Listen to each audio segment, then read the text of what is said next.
প্রায় ২.৫ মাস বন্ধ থাকার পর খুলনা প্রকৌশল ও প্রযুক্তি বিশ্ববিদ্যালয়ে একাডেমিক কার্যক্রম শুরু হলেও শিক্ষক লাঞ্ছিতকারীদের বিচার না হওয়া পর্যন্ত ক্লাসে ফিরতে নারাজ শিক্ষকরা। ফলে কবে নাগাদ শ্রেণী কার্যক্রম শুরু হবে তা নিয়ে দেখা দিয়েছে অনিশ্চয়তা। শিক্ষকরা জানান, গত 18 ফেব্রুয়ারি শিক্ষার্থীদের সংঘর্ষের সময় শিক্ষকরাও আহত হন। পাশাপাশি শিক্ষকদের মারধর ও লাঞ্ছিত করা হয়। শিক্ষক লাঞ্ছিতের ঘটনায় জড়িতদের শাস্তি না দেওয়া পর্যন্ত ক্লাসে ফিরবেন না বলে জানান তারা। শিক্ষার্থীদের ধারাবাহিক আন্দোলনের মুখে ভিসি ও প্রভিসিকে দায়িত্ব থেকে অব্যাহতি দেয় শিক্ষা মন্ত্রণালয়।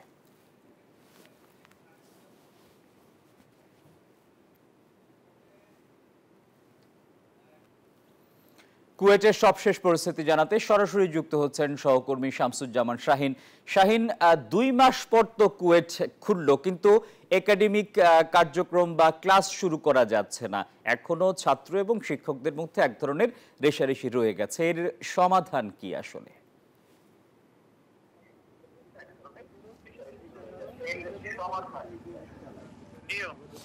ধন্যবাদ টিপু, আপনি ঠিকই বলছেন যে কুয়েট 2.5 মাস পরে কুয়েটের কার্যক্রম শুরু হয়েছে, প্রশাসনিক কার্যক্রম শুরু হয়েছে, কিন্তু শিক্ষার্থীরা তারা ক্লাস করতে পারছে না। কারণ এখানকার যারা শিক্ষকরা আছে তারা কর্মসূচি দিয়ে রেখেছেন যে শিক্ষকদের সাথে যে লাঞ্ছনার ঘটনা তারা দাবি করেছেন যে শিক্ষকদেরকে লাঞ্ছিত করা হয়েছে, শিক্ষার্থীরা লাঞ্ছিত করেছে, তার সুষ্ঠু সমাধান না হলে তারা ক্লাস নিবে না।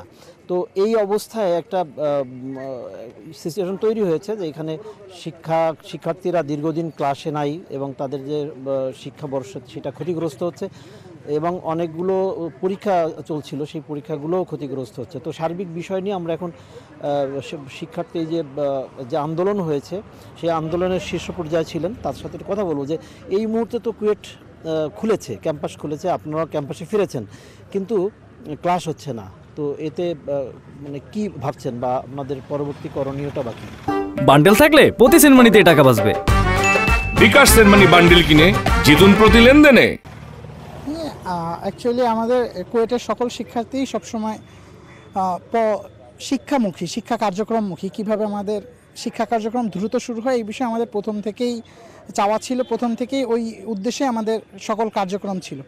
এখন আমাদের শিক্ষার্থীদের যে চাওয়াটা সেটা হচ্ছে আমাদের দ্রুততার সাথে যে ক্লাসগুলো চালু হয়ে যায়, আর স্যারদের যে আমাদের সম্মানিত শিক্ষক মহোদয়দের যে দাবিটা যে বিচার না হওয়া পর্যন্ত ক্লাসে ব্যাক করবে না।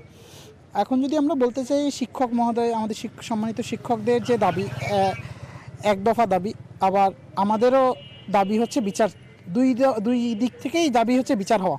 তো আমরা চাই যে আমাদের শিক্ষা কার্যক্রম চালু হওয়ার পাশাপাশি নতুন তদন্ত কমিটি তৈরি করে সেই তদন্ত কমিটির মাধ্যমে সুষ্ঠু তদন্ত করে সুষ্ঠু বিচার যাতে হয়, কিন্তু সেটা অবশ্যই শিক্ষা কার্যক্রম চালু করে তার পাশাপাশি যাতে এই তদন্তটা হয়। বিচার প্রক্রিয়া যেহেতু একটা লং প্রসেস, এই বিচারটা শিক্ষা কার্যক্রম চালু করার পাশাপাশি হোক, এটা আমাদের শিক্ষার্থীদের চাওয়া। ধন্যবাদ আপনাকে। টিপু, শুনছিলেন যে পাশাপাশি মানে শিক্ষা কার্যক্রমটা আগে চালু করতে হবে, নাইলে এখানে যে বিপুল সংখ্যক শিক্ষার্থী আছে তাদের যে শিক্ষা জীবন সেটি কিন্তু পিছিয়ে পড়বে। তো তারা দাবি তুলছে, এখন শিক্ষার্থীদেরও দাবি একটাই, সেটা হলো যে লাঞ্ছনা বা শিক্ষকরা যে দাবি করেছেন তারও তদন্ত হোক এবং শিক্ষার্থীরা যে দাবি করছে সেটাও তদন্ত হোক, কিন্তু সেটি শিক্ষা কার্যক্রম চলমান রেখে। এই ছিল কুয়েট থেকে সর্বশেষ। টিপু। শাহিন, আপনাকে ধন্যবাদ।